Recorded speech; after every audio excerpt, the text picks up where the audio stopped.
Hello student, कैसे हैं आप सब। एक बार पुनः आप सभी का आपके अपने चैनल शिव कोचिंग क्लासेस पर स्वागत है। और आज हम केमिस्ट्री चैप्टर 1 का पुनः प्रश्नों का उत्तर लेकर यहाँ पर आ चुके हैं, जो महत्वपूर्ण प्रश्न है जिनको समझना जरूरी है। इसके पहले भी जो भी वीडियो चैप्टर 1 के अपलोड हैं वो आपको प्लेलिस्ट में क्रम से मिल जाएंगे, जाकर वहां पर आप देखकर बेहतरीन तैयारी कर सकते हैं। तो चलिए आज का वीडियो शुरू करते हैं और देखते हैं पहला क्वेश्चन। लॉजिकल क्वेश्चन है जिसे आपको अच्छे से तैयार कर लेना चाहिए।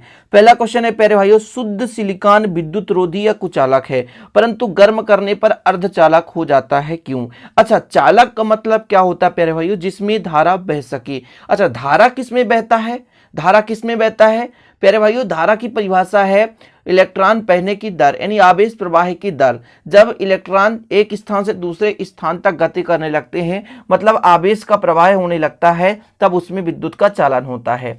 जैसे कोई भी ठोस पदार्थ है, यदि वो विद्युत रोधी अर्थात यदि उसमें धारा प्रवाह नहीं हो रहा, कुचालक है, लेकिन यदि उसको यदि गर्म कर दें प्यारे भाई, तो गर्म करने से क्या होता है कि उसके जो इलेक्ट्रॉन हैं वो निम्न ऊर्जा स्तर से उच्च ऊर्जा स्तर पर चले जाते हैं। मतलब कहीं ना कहीं से ऊर्जा ग्रहण करके वो गति करने लगते हैं, और उसी इलेक्ट्रॉन के गति के कारण कहीं ना कहीं मुक्त इलेक्ट्रॉन चक्कर करने लगता है, घूमने लगता है, और जिससे धारा प्रवाहित होने लगती है। जैसे आपके पास एक इलेक्ट्रॉन है प्यारे भाइयों, ये आपका एक उच्च ऊर्जा निम्न ऊर्जा स्तर है, और एक आपका उच्च ऊर्जा स्तर है। क्या है? उच्च ऊर्जा स्तर। अब यहां पर इलेक्ट्रॉन है, इसको जब हम क्या देते हैं? ऊर्जा। क्या देते हैं प्यारे भाइयों? ऊर्जा। मतलब गर्म करते हैं तो ये ऊर्जा प्राप्त करता है। तो यहाँ का जो इलेक्ट्रॉन है जब कहाँ चला जाता है? यहाँ चला जाता है। ठीक है, अर्थात निम्न ऊर्जा स्तर से, ये निम्न ऊर्जा स्तर पर पहले था, निम्न ऊर्जा स्तर पर, सिर्फ समझाने की कोशिश करता हूं, फिर कहाँ चला गया? उच्च ऊर्जा स्तर पर। यानी कहने का मतलब ऊर्जा स्तर पर, कहने का मतलब ये हो गया कि जब हम इसको गर्म किए, क्या किए? गर्म किए, तो ये गर्म करने के कारण अपना स्थान छोड़ा और गति करने लगा, और गति करने से इलेक्ट्रॉन का चालन होने लगा। और जब इलेक्ट्रॉन मुक्त रूप से घूम सकते हैं, घूमने लगते हैं, एक स्थान से दूसरे स्थान तक गमन करते हैं, तो विद्युत धारा का संवहन होता है। लेकिन प्यारे भाइयों, कोई भी कुचालक या विद्युत रोधी है, उसमें 100% धारा प्रवाहित नहीं हो सकता। अल्प मात्रा में, बहुत कम मात्रा में ही धारा प्रवाहित होता है। इस कारण से उसे अर्धचालक कहा जाता है। चीजें क्लियर? पहला क्वेश्चन आप समझ गए होंगे कि शुद्ध सिलिकॉन विद्युत रोधी या कुचालक, परंतु गर्म करने पर अर्धचालक हो जाता है, क्यों? तो इसका राइट आंसर यही हो जाएगा कि शुद्ध सिलिकॉन में इलेक्ट्रॉन निम्न ऊर्जा स्तर पर होते हैं। मैंने समझाया जैसा कि जब गर्म करते हैं प्यारे भाइयों, तो इलेक्ट्रॉन प्रोन्नत होकर, मतलब प्रभावित होकर, ऊर्जा ग्रहण कर उच्च ऊर्जा स्तर पर चले जाते हैं। यहां इलेक्ट्रॉन मुक्त रूप से घूम सकते हैं, मतलब चक्कर कर सकते हैं, गति कर सकते हैं, इलेक्ट्रॉन का प्रवाह होने लगता है तथा विद्युत का संवहन कर सकते हैं। इसी कारण से इसमें विद्युत का चालन होने लगता है। चीजें क्लियर? तो पहले यदि आपका निम्न ऊर्जा स्तर पर है, तो इलेक्ट्रॉन शांत अवस्था में अपने कक्षक में उपस्थित है, कुछ गति नहीं कर रहा प्यारे भाइयों। लेकिन जैसे ऊर्जा प्राप्त किया, उसे हमने गर्म किया, हीट किया प्यारे भाइयों, तो अपना स्थान छोड़ करके कहीं उच्च ऊर्जा स्तर पर चले जाते हैं, क्योंकि उन्हें हम ऊर्जा दे रहे हैं। और जब इलेक्ट्रॉन प्रवाह होने लगा तो धारा का प्रवाह होता है। यही करेक्ट आंसर हो गया। अगला क्वेश्चन है आपका, Ki का रंग क्यों बदल जाता है? यानी पोटेशियम आयोडाइड का रंग क्यों बदल जाता है? तो F केंद्र के उपस्थिति के कारण पोटेशियम आयोडाइड का रंग बदल जाता है। अभी एफ केंद्र कहलाता क्या प्यारे भाइयों? एफ केंद्र आप लोगों ने पढ़ा है, यदि नहीं पढ़ा तो यहाँ पर थोड़ा सा मैं समझा दूं। जैसे मान लीजिए कोई क्रिस्टल है, वो क्रिस्टल कैसे मिलकर बना हुआ? एक तो धनात्मक आयन से मिलकर, और जैसे मैं मान के चलता हूँ ए पॉजिटिव बी नेगेटिव, ए पॉजिटिव बी नेगेटिव, ए पॉजिटिव बी नेगेटिव, सर यहाँ पर बी नेगेटिव होना चाहिए, यहाँ पर ए पॉजिटिव होना चाहिए, फिर बी नेगेटिव, फिर ए पॉजिटिव। जैसे मैं मान के चलता हूं, यहां पर आपको हो जाएगा ए पॉजिटिव, बी नेगेटिव, यहां पर ऋण आयन चला गया, ऋण आयन यहां से निकलकर कहीं गायब हो गया, अपना स्थान छोड़कर चला गया, तो केवल यहां पर इलेक्ट्रॉन बचता है। क्या बचता है? इलेक्ट्रॉन बचता है, जो कि ऊर्जा को ग्रहण कर अपना रंग बदल देता है। ठीक है, और यहाँ पर ए पॉजिटिव, फिर बी नेगेटिव, फिर आपका यहाँ पर बी नेगेटिव, ए पॉजिटिव, और बी नेगेटिव, ए पॉजिटिव। देखिए, एक एक क्रिस्टल तंत्र है, किसी भी ठोस पदार्थ का क्रिस्टल है, इसके जब अंतराकाशी स्थान पर, मतलब यहाँ पर रचक इकाई घटक में से कोई ऋण आयन निकलकर बाहर चला जाता है, तो जो यहाँ पर केंद्र उत्पन्न होता है, इसे हम एफ केंद्र कहते हैं। यहाँ पर जो इलेक्ट्रॉन, जो उदासीन बनाए रखने के लिए इलेक्ट्रॉन रहता है प्यारे भाइयों, यहाँ पर नेगेटिव देख लीजिए, इलेक्ट्रॉन जो बचा है वो ऊर्जा को ग्रहण करता है। इलेक्ट्रॉन द्वारा ऊर्जा अवशोषित की जाती है, जिसके फलस्वरूप रंग बदल जाता है। यही फैक्ट है कि मान लीजिए आपका क्रिस्टल है, क्रिस्टल में से जब ऋण आयन निकल जाता है उस स्थिति में क्या होता है कि जो वहाँ पर इलेक्ट्रॉन होता है वो ऊर्जा को ग्रहण करता है, जिससे रंग बदल जाता है। ठीक, चलिए यही है मेन कारण। अगला प्रश्न है आपके लिए, बर्फ जल से हल्की है क्यों? यानी प्यारे भाइयों, बर्फ को आप जल के ऊपर रख देंगे तो तैरने लगता है। बर्फ को यदि हम जल के ऊपर रख दें तो तैरने लगता है। देखिए, कोई भी पदार्थ किसी पर तैरता है, इसका कारण क्या होता है? जैसे मान लीजिए पानी के ऊपर मान लीजिए एक छोटा सा लकड़ी का टुकड़ा तैर रहा है, तो किस कारण से होता है? तो तैरने का मेन जो इफेक्ट होता है प्यारे भाइयों, जैसे मैं नीचे यहाँ पर बता दूँ, यहाँ पानी भरा हुआ है, ठीक है, यहाँ पर पूरा पानी है, इसमें एक छोटा सा लकड़ी का टुकड़ा तैर रहा है, इसका कारण क्या है? या कि ये डूब जा रहा है, इसका कारण क्या है? देखिए, यदि पदार्थ का घनत्व तो कम है, यदि पदार्थ का घनत्व किसके अपेक्षा, जल से कम है, तब वो तैरेगा।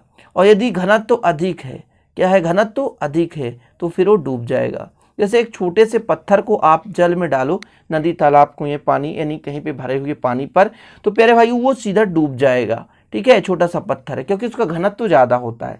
लेकिन वही एक हल्का सा छोटा सा मान लीजिए लकड़ी का पुराना खोखला सा आप टुकड़ा डाल दो तो वो तैरने लगता है, क्योंकि इसका घनत्व तो क्या है, कम है। तो जब जल से घनत्व तो कम होता है प्यारे भाइयों, तो वो तैरता है। लेकिन जब जल से घनत्व अधिक होता है तो वो जल में डूब जाता है। किसी भी पदार्थ की बात करें तो वहीं पर आता है बर्फ। जो बर्फ का घनत्व है वो किससे कम होता है, जल की अपेक्षा कम होता है। इसी कारण से बर्फ जल में तैरता रहता है। अब आप कहोगे बर्फ तो कठोर होता है सर, कठोर होने के कारण इसके घनत्व तो अधिक होने चाहिए। ऐसा नहीं होता प्यारे भाइयों। जैसे क्रिस्टल का निर्माण हो रहा है, जैसे एक क्रिस्टल बन रहा है, ध्यान दीजिएगा। अब एक क्रिस्टल बनने के सापेक्ष में प्यारे भाइयों इनके बीच में कुछ रिक्तियां बन जाती हैं। ये रिक्तियों यानी खाली स्थान बन जाता है, जिससे घनत्व तो कम हो जाता है। घनत्व तो क्या हो जाता है, कम हो जाता है। तो जब किसका, बर्फ का त्रिविमीय संरचना बनता है प्यारे भाइयों, तो अणुओं के बीच बंद नहीं होते, केवल वान डर वाल्स बल पाया जाता है, जिसके कारण इसकी संरचना में रिक्त स्थान भी रहता है, जो कि घनत्व के लिए उत्तरदायी है। अतः बर्फ जल की तुलना में हल्की होती है और तैरती रहता है। ठीक है, बर्फ हमेशा तैरेगा जल में। आप प्रैक्टिकल ले लेना, कहीं भी आप करके देख लेना। ऐसा भी क्वेश्चन है बर्फ जल में क्यों तैरता है, तो घनत्व के कम होने के कारण, इसलिए से बर्फ हल्का भी होता है जल से। ठीक है, बर्फ जल से हल्का भी होता है, इस कारण से तैरता भी रहता है। ओके, चलिए अगला प्रश्न है आपके लिए। देखेंगे यहाँ पे, धातुओं तथा अर्धचालक की चालकता पर ताप का क्या प्रभाव पड़ता है? धातुओं पर, अर्धचालकता पर, दोनों चीज। ठीक है, धातुओं तथा अर्धचालक की चालकता पर ताप का क्या प्रभाव पड़ता है, मतलब ताप यदि बढ़ाएं या घटाएं तो क्या प्रभाव पड़ेगा। चीजें आपको समझना है। एक चीज यहाँ पर मैं बारीकी समझाना चाहता हूँ प्यारे भाइयों, जो चालकता किस पर डिपेंड करता है, इलेक्ट्रॉन के गति पर। चालकता किस पर डिपेंड करता है, इलेक्ट्रॉन के गति पर। यदि इलेक्ट्रॉन का गमन तेजी गति से होने लगता है तो प्यारे भाइयों उसकी चालकता बढ़ जाती है। लेकिन वहीं पे यदि इलेक्ट्रॉन सुस्त हो जाता है, इलेक्ट्रॉन गति करना कम कर देता है, उसकी गति मंद हो जाती है, तो वहां पर चालकता का मान कम हो जाता है। तो यहां पर ऑब्जेक्टिव टाइप में क्वेश्चन आ सकता है, धातुओं पर यानी ताप बढ़ाया जाए, धातुओं को ताप दिया जाए तो उसकी चालकता में क्या होती है। तो धातुओं में यदि हम ताप बढ़ाएंगे, धातुओं को ताप कर देंगे या गर्म करेंगे, तो धातुओं की चालकता जो होती है कम होती है। ये फैक्ट आपको तैयार रखना है। लेकिन वहीं पे यदि अर्धचालक की बात करें प्यारे भाई, तो अर्धचालक को गर्म करने पर, अर्धचालक को ऊष्मा देने पर या अधिक ताप करने पर उसके इलेक्ट्रॉन जो होते हैं मुक्त अवस्था में पाए जाते हैं, यानी उनकी गतिशीलता बढ़ जाती है। इसलिए अर्धचालक की यदि बात की जाए तो अर्धचालक में चालकता जो ताप बढ़ाने पर बढ़ जाता है। ठीक, थोड़ा सा समझने की कोशिश करें कि धातुओं की चालकता मुक्त इलेक्ट्रॉनों के लगाए गए विभवांतर के इलेक्ट्रॉन के गमन के कारण होती है। ठीक है, ताप में वृद्धि से जालक कंपन बढ़ जाता है, मतलब कंपन बढ़ती है, जिसके कारण इलेक्ट्रॉनों की गतिशीलता भी कम हो जाती है। कंपन बढ़ने के कारण जालक की कंपन, गर्म करेंगे तो जालक का कंपन बढ़ेगा, धातु की बात कर रहे हैं, जिससे इलेक्ट्रॉन वहां पर थोड़ा गति करना कम कर देंगे। जालक आपको पता होगा, जालक हमने आपको बताया, ये क्रिस्टल जालक आपको दिखाई दे रहा है ये। ठीक है, जब पूरे जालक में ही कंपन होने लगता है प्यारे भाई, तो इलेक्ट्रॉन थोड़ा सा गमन कम करते हैं, मतलब उनकी गतिशीलता कम हो जाती है। ठीक है, जिसके कारण प्यारे भाइयों गतिशीलता कम होना मतलब धारा कम बहना, तो चालकता में कमी आना, सिंपल है। लेकिन वहीं पर यदि प्यारे भाइयों अर्धचालक की बात करें तो अर्धचालकों के कमरे के ताप पर इलेक्ट्रॉन आपस में बंधे रहते हैं, परंतु ताप वृद्धि से इलेक्ट्रॉन मुक्त हो जाते हैं, और जब इलेक्ट्रॉन मुक्त होते हैं तो क्रिस्टल में आसानी से गति करने लगते हैं। तो अर्धचालक में चालकता का प्रभाव क्या होता है प्यारे भाइयों? तो अर्धचालक में चालकता पर ताप का प्रभाव, मतलब ताप बढ़ाने से अर्धचालक की चालकता बढ़ जाती है। ठीक, तो ऑब्जेक्टिव टाइप में यहां क्वेश्चन पूछे जाएंगे, धातुओं पर ताप बढ़ाने से या धातु को गर्म करने से उसकी चालकता में क्या प्रभाव पड़ता है? तो चालकता कम होती है, लेकिन अर्धचालक पर जो चालकता होता है प्यारे भाइयों वो बढ़ता है। ठीक है, चीजें क्लियर? चलिए अगला क्वेश्चन है, सिलिकॉन में आर्सेनिक एवं गैलियम की डोपिंग से किस प्रकार का अर्धचालक प्राप्त होता है? यहां पर आपको समझना है कि प्यारे भाइयों डोपिंग की क्रिया यह है कि जब हम या तो ये आपके पास 15वां समूह का तत्व है और आपके पास मान लीजिए 14वां समूह का तत्व है और आपका 13वें समूह का तत्व है। जब 13वें समूह के तत्व को हम 14 में मिलाते हैं, ठीक है, 13वें समूह को 14 में मिलाते हैं तो होल बनता है जिसे पी टाइप कहते हैं, और जब 15 को हम 4 में मिलाते हैं तो एन टाइप का बनता है प्यारे भाइयों, जहां इलेक्ट्रॉन बचता है। क्यों? क्योंकि 4 में भैया केवल 4 ही मान लीजिए बंद बनाने की क्षमता रखते हैं, ये 3 आकर जुड़ जाता है, एक बच जाता है। यहां पर यदि 5 आएगा तो 4 के साथ बनेगा, एक इलेक्ट्रॉन बच जाएगा। चीजें समझने की कोशिश करें, यहां पर बैलेंसिस की 4 होते हैं, बाह्यतम कोश में 4 इलेक्ट्रॉन होते हैं, तो 4 ही इलेक्ट्रॉन यहां पर क्या करेंगे? संयोग करेंगे। लेकिन यहां से 3 इलेक्ट्रॉन आता है तो इसके 4 इलेक्ट्रॉन मतलब 1 2 3 संयोग तो कर लेंगे, लेकिन एक के साथ कमी हो जाएगी, मतलब यहां पर एक एक इलेक्ट्रॉन आपस में संयोग कर लेंगे प्यारे भाइयों, लेकिन इसमें एक ही इलेक्ट्रॉन रहेगा। कारण है ना, इसमें 4 थे, चाहिए 4 लेकिन 3 ही आ रहा है, समझ रहे हो? तो इसमें पी टाइप का अर्धचालक बनता है। वहीं पे प्यारे भाइयों यदि 15वें समूह को मिला दे 14वें समूह के तत्वों में तो 4 तो संयोग कर लेगा, लेकिन एक इलेक्ट्रॉन शेष बच जाएगा, और एक इलेक्ट्रॉन के बचने के कारण वहां पर एन टाइप का अर्धचालक बनता है। समझ पा रहे हैं? ठीक है, कि जब हम 14वें समूह में यदि 13 के तत्वों को मिला दें, 13वें समूह के तत्वों को मिला दें तो डोपिंग तो कहलाएगा, तो पी प्रकार का कहलाएगा। लेकिन वहीं पे प्यारे भाइयों यदि 15वें समूह के तत्वों को मिला दें तो एन प्रकार का अर्धचालक बनेगा। तो यहां पर आप देख सकते हैं कि जो सिलिकॉन है, सिलिकॉन में हम आर्सेनिक की डोपिंग कराते हैं। सिलिकॉन आपका 14वां समूह का है, आर्सेनिक 15वां समूह का है, तो जब आर्सेनिक मिलाएंगे सिलिकॉन में, है ना, तो भैया एन प्रकार का अर्धचालक बनेगा। और वहीं पे प्यारे भाइयों यदि हम गैलियम मिलाएंगे जो कि 13वें समूह का तत्व है तो पी प्रकार का अर्धचालक बनेगा। चीजें मैं सिंपल समझा दिया भैया कि 14वें समूह में जब 13 को मिलाएंगे तो पी प्रकार का बनेगा, क्योंकि 14 में 4 की बच सकता, लेकिन 13 में 3 गया, ये खाली रह गया। 15 में 5 की बच सकता, लेकिन 14 में 4 ही है तो 4 आके जुड़ा, एक इलेक्ट्रॉन बच गया, तो एन टाइप का अर्धचालक। बखूबी समझाया है मैंने, पूरा सिस्टमेटिक कोर्स भी करा दिया भैया, जो भी है तो आप लोग देख सकते हैं, प्लेलिस्ट में एक बार विजिट कर लो प्यारे भाइयों, बेहतरीन ढंग से वहां पर आप देखोगे। ठीक है, चीजें क्लियर हो गया कि जब हम सिलिकॉन में आर्सेनिक की डोपिंग कराते हैं तो एन प्रकार का अर्धचालक बनता है। वहीं पे जब सिलिकॉन में आर्सेनिक कराते हैं ना, वहीं पे जब सिलिकॉन में जब हम गैलियम का डोपिंग कराते हैं प्यारे भाई तो पी प्रकार का अर्धचालक बनेगा, जिससे विद्युत का चालन धनावेशित छिद्रों द्वारा होता है।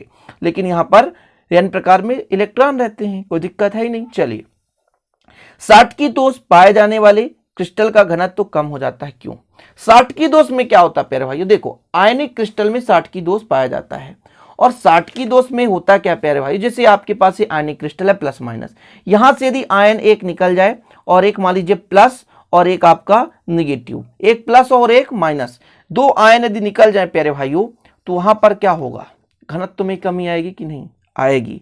तो साटकी दोष में क्रिस्टल जालक में से कुछ आयन यानी धन आयन या ऋण आयन अपने स्थान को छोड़कर बाहर निकल जाते हैं, जिससे क्रिस्टल का घनत्व तो कम हो जाता है। अब इसको समझोगे कैसे? एक कमरे में प्यारे भाइयों आप लोग मान लो 20 लोग रहते हो, एक कमरा है, बड़ा सा हॉल है, उसमें 20 लोग रहते हैं, यदि उसमें से 8 लोग चले जाएं तो आपको कैसा महसूस होगा? थोड़ा सा रिक्त स्थान ज्यादा हो जाएगा, मतलब घनत्व तो कम हो जाएगा। जहां एक बेड में 2 लोग सोते तो अब सिंगल भी सोने के वहां पे मौका मिल सकता है, समझ रहे हैं? जैसे मान लीजिए 20 लोग थे, 10 बेड था तो 2-2 लोग से सोते थे प्यारे भाइयों, लेकिन वहीं पे 8 लोग यदि चले गए तो घनत्व तो क्या हो जाएगा? कम हो जाएगा, सिंगल सोने। घनत्व का मतलब क्या भैया? जितना क्षेत्र है उसमें कितना मान लीजिए लोग हैं, ठीक है, लोग कम हो रहे हैं मतलब घनत्व तो कम हो रहा है, लोग बढ़ा दो घनत्व तो बढ़ जाएगा, सिंपल है। भीड़ ज्यादा है तो घनत्व तो ज्यादा है, वहीं पे तितर बितर हो गए तो घनत्व तो कम हो गया। उसी प्रकार ठोसों में भी बात कर लें, ठोसों में यदि ऋणायन या धनायन अपने स्थान को छोड़कर बाहर निकल जाते हैं, ठीक है, तो प्यारे भाइयों वहां पर रिक्ति हो जाता है ना, बिंदु दोष उत्पन्न होता है, और वो बिंदु दोष होता है साटकी दोष। अब साटकी दोष के कारण घनत्व में क्या होती है, कमी होती है, सिंपल है। तो यहां पर देख सकते हैं चूंकि साटकी दोष क्रिस्टल जालक में से कुछ धनायन एवं ऋणायन अपने स्थान पर अनुपस्थित रहते हैं, मतलब निकलकर चले जाते हैं, अतः क्रिस्टल का घनत्व तो कम हो जाता है। ठीक है प्यारे भाइयों, तो इस प्रकार से आज का ये वीडियो है ना कंप्लीट हुआ। 5 क्वेश्चन मैंने करा दिए। जो भी इंटरेस्टेड रहे प्यारे भाइयों, अच्छा लगे तो लाइक जरूर करिएगा और दोस्तों के साथ शेयर भी कर दीजिए। मिलते हैं अगले वीडियो में। जय हिंद, वंदे मातरम।